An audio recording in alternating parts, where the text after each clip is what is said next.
शहर के एक सुनसान कोने में एक पुराना टूटा फूटा मकान खड़ा था। दीवारों का पेंट कब का झड़ चुका था और दरवाज़ा जब भी हिलता एक अजीब सी आवाज़ निकलती, जैसे कोई धीमी चीख। रात के अंधेरे में पीली स्ट्रीट लाइट की कमज़ोर रोशनी जब उस मकान पर पड़ती तो पूरा माहौल और भी ज़्यादा खौफनाक लगने लगता। मोहल्ले के लोग चुपके चुपके एक ही बात कहते थे, इस घर में रात के बाद कोई भी जिंदा नहीं टिक पाता। राघव शहर से थोड़ा दूर रहने वाला एक सीधा सा लड़का उसी पुराने घर में रहने आ गया। उसके कमरे में सिर्फ एक पुराना बेड, एक कुर्सी और छत से लटकता हुआ एक कमज़ोर सा बल्ब था जो हल्की हल्की रोशनी दे रहा था।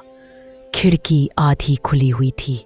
बाहर से आने वाली हवा के साथ सिर्फ ठंडक ही नहीं बल्कि एक अजीब सी तन्हाई भी कमरे में खुल रही थी। राघव ने अपने आप को समझाते हुए कहा, ये सब बस अफवाह है, यहाँ कुछ भी नहीं होता। यहाँ कुछ भी नहीं होता। अचानक राघव की नज़र खिड़की की तरफ चली गई। बाहर सफ़ेद कपड़ों में एक लड़की खड़ी थी, बिल्कुल चुप, बिना हिले। उसके खुले बाल चेहरे का आधा हिस्सा ढके हुए थे और जो हिस्सा दिख रहा था उस पर एक गहरी उदासी साफ नजर आ रही थी। चांदनी की रोशनी सीधी उसके चेहरे पर पड़ रही थी, जैसे अंधेरा भी यूं छुपाने से डर रहा हो। उसकी आंखें राघव की तरफ ही देख रही थी। ना गुस्सा, ना मुस्कान, सिर्फ एक अजीब सी खामोशी। राघव की सांस अचानक भारी हो गई। दिल इतनी जोर से धड़कने लगा जैसे अगला पल कुछ भयानक होने वाला हो। लड़की ने धीरे से अपने होठों पर हल्की सी मुस्कान लाई और सीधा राघव की तरफ देखा। उस मुस्कान में डर नहीं था, ना ही कोई खौफ, बस एक ऐसा प्यार था जो जैसे कहीं बीच में टूट कर रह गया हो। राघव हैरान था, दिल तेज धड़क रहा था, लेकिन उस दर्द के बीच एक अजीब सा सुकून भी था। ऐसा लग रहा था जैसे वो लड़की कोई अनजान नहीं, जैसे वो उसे पहले से जानता हो, शायद किसी ख्वाब में या फिर किसी अधूरी याद में। और उस पल राघव समझ ही नहीं पाया ये एहसास मोहब्बत का था या किसी अनजानी कहानी की शुरुआत। अगली ही पल वो लड़की खिड़की के बाहर नहीं थी, वो कमरे के अंदर खड़ी थी, बिल्कुल राघव के सामने। ना कोई आहट, ना ही दरवाजे के खुलने की आवाज, जैसे वो हवा के साथ ही कमरे में आ गई हो। मैं अनन्या हूं, उसने बहुत शांत, लगभग सरगोशी सी आवाज में कहा। पेल के दिए की हल्की रोशनी में उसका चेहरा बेहद खूबसूरत लग रहा था, साफ, नर्म और दर्द से भरा हुआ। लेकिन उस रोशनी के पीछे दीवार पर पड़ रही उसकी परछाई बिल्कुल अलग थी। परछाई थोड़ी लंबी थी, थोड़ी टेढ़ी, जैसे वो उसके जिस्म से जुड़ी ही ना हो। राघव की नज़र बार बार अनन्या और उसकी परछाई के बीच जा रही थी। उस पल राघव समझ गया, ये सिर्फ एक मुलाकात नहीं थी, ये उस पुराने घर की सबसे गहरी सच्चाई का दरवाज़ा था, जो अब धीरे धीरे खुलने वाला था। रात दर रात जब पूरा घर खामोशी में डूब जाता, राघव और अनन्या बातें करने लगे। अनन्या बोलती थी तो उसके अल्फाजों में बेता हुआ दर्द होता, अधूरी ख्वाहिशें, टूटी हुई यादें और एक ऐसा सच जो कभी पूरा नहीं हो पाया। और राघव, वो बस सुनता था। उसके शब्दों में कोई सवाल नहीं, कोई डर नहीं, सिर्फ अपनापन था। जैसे वो अनन्या के दर्द को समझता ही नहीं, महसूस भी करता हो। कमरा अंधेरे से भरा रहता, दीवारों पर परछाइयां हिलती रहती और रात और गहरी होती जाती।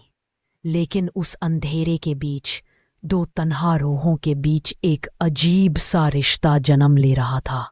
ना पूरी तरह जिंदा, ना पूरी तरह खौफनाक, बस एक खामोश सा प्यार जो अंधेरे में चुपचाप पल रहा था। और शायद उसी प्यार की वजह से राघव भूलने लगा था कि ये घर अब भी एक बदनाम राज छुपाए हुए था। एक रात खामोशी कुछ ज्यादा ही गहरी थी।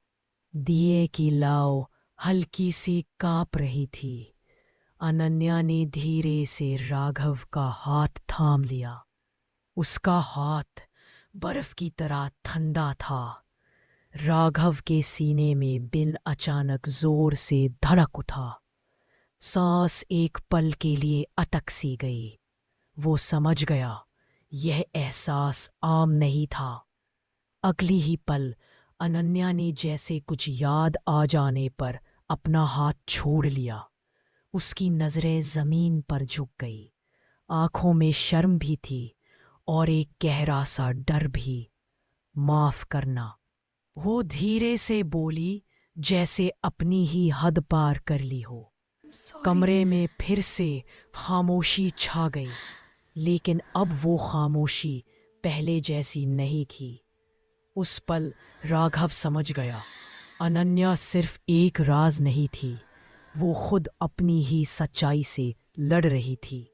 और शायद यह प्यार दोनों के लिए जितना खूबसूरत था, उतना ही खतरनाक भी। सुबह जब राघव की आंख खुली, कमरा अजीब सी खामोशी में डूबा हुआ था। उसकी नजर जैसे ही खिड़की पर पड़ी, उसका जिस्म सुन पड़ गया। शीशे पर बड़े बड़े अक्षरों में लिखा था, मत रुको। वो शब्द भापके हुए शीशे पर उंगलियों से लिखे गए थे।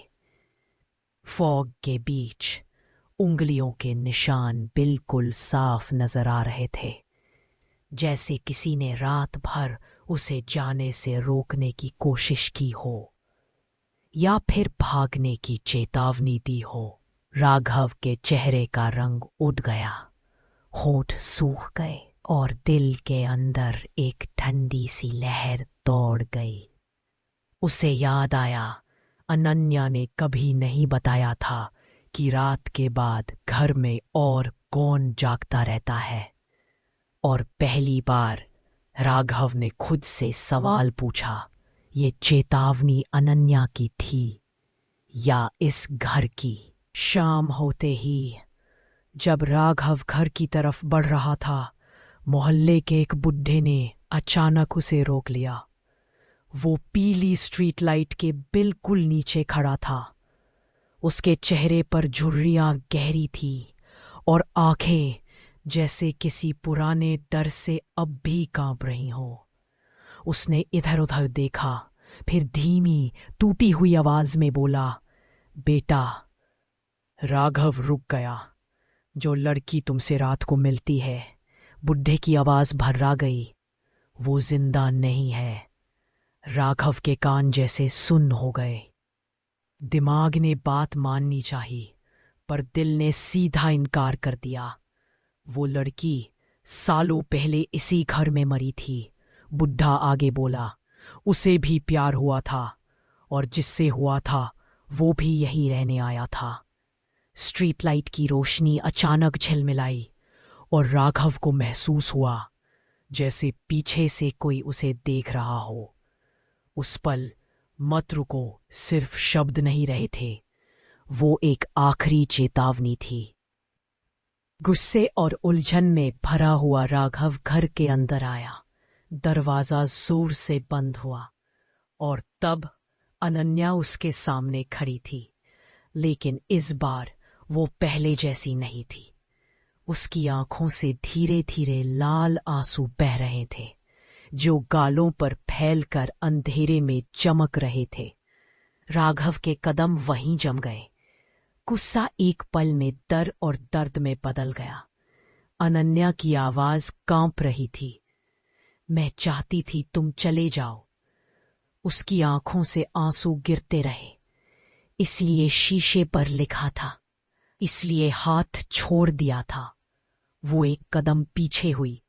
मैं तुमसे प्यार कर बैठी राघव, उसने रोते हुए कहा, और यही मेरी सबसे बड़ी गलती है। कमरे की दीवारों पर परछाइयां तेज होने लगी। हवा भारी हो गई।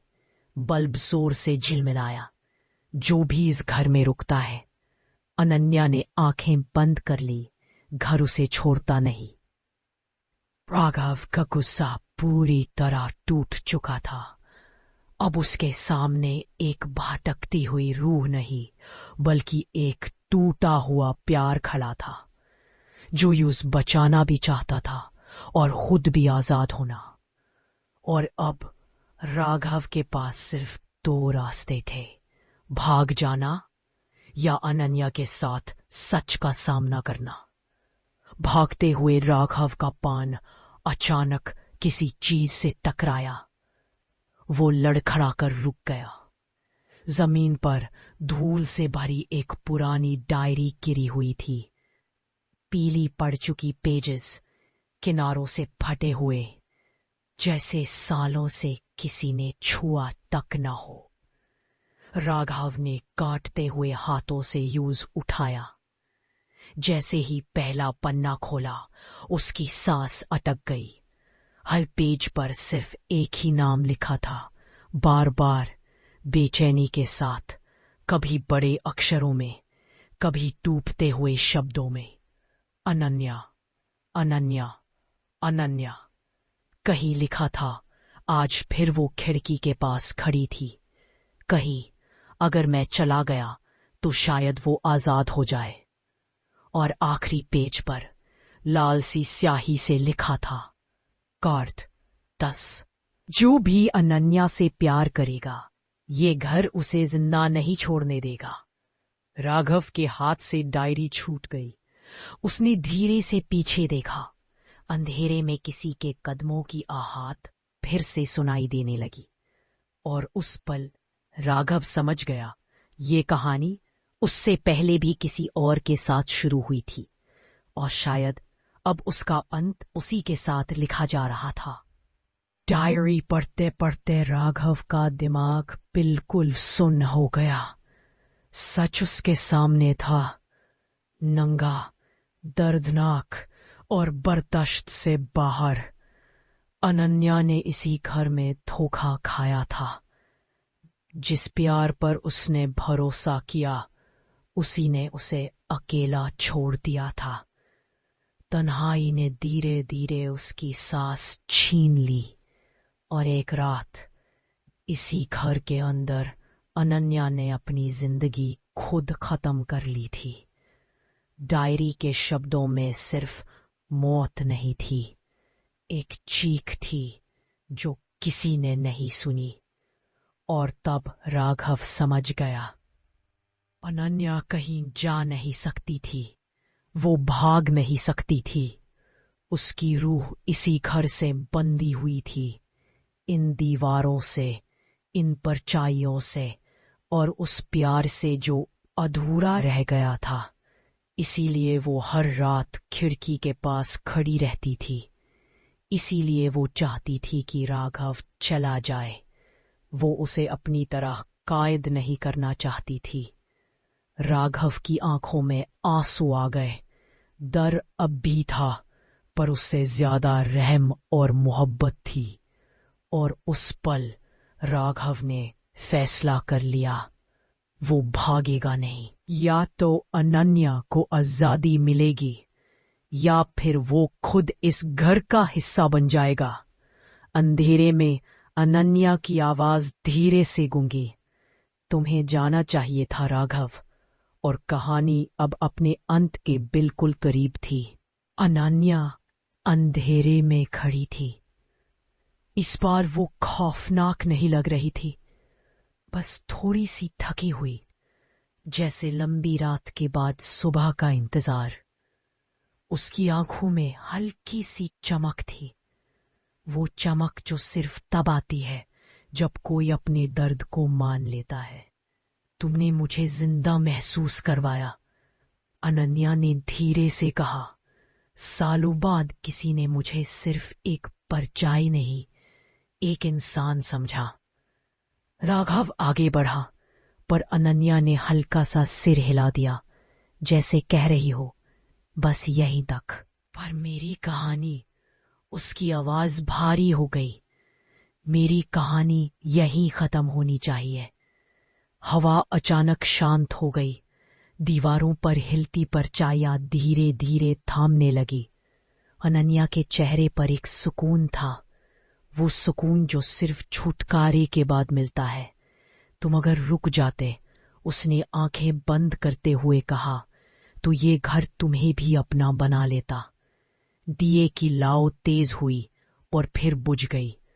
एक पल के लिए सब कुछ सफेद सा हो गया, और जब राघव ने आंखें खोली, कमर, न परछाई, न ठंडक, न खामोश सा दर्द, सिर्फ जमीन पर पड़ी डायरी थी, बिल्कुल साफ। बाहर सुबह की रोशनी थी। पहली बार उस घर पर पूरी धूप पई थी। राघव ने धीरे से कहा, अलविदा अनन्या। और जब वो घर से बाहर निकला तो लगा जैसे पीछे से किसी ने मुस्कुराकर उसे आजाद कर दिया हो। कुछ प्यार मिलकर नहीं, छोड़कर पूरे होते हैं। राघव ने धीरे से अनन्या को गले लगा लिया। उस पल कोई डर नहीं था, कोई सवाल नहीं। अनन्या का शरीर हल्का सा चमक रहा था, जैसे वो रोशनी बन रही हो। बूझ नहीं, चांदनी उन दोनों पर पड़ रही थी, और अंधेरा पहली बार पीछे हट गया था। वो गले मिलना जिंदा रहने का वादा नहीं था, वो अलविदा था। एक ऐसा प्यार जो पाने के लिए नहीं, छोड़ने के लिए होता है। अनन्या की सांस हल्की होती गई, उसकी चमक धीरे धीरे हवा में घुल गई, और फिर वो चली गई। ना चीख, ना परछाई, ना बंधन, सिर्फ चांदनी और राघव का भरा हुआ दिल। प्यार जो जिंदा और मौत के बीच था, और जो आखिरकार दोनों को आजाद कर गया। उस रात के बाद वो घर फिर कभी नहीं बोला, और शहर के लोग आज भी कहते हैं, वहां एक कहानी खत्म हुई थी। इसलिए अब कोई भटकता नहीं, क्योंकि कुछ प्यार हासिल होने के लिए नहीं, मुक्ति देने के लिए होते हैं।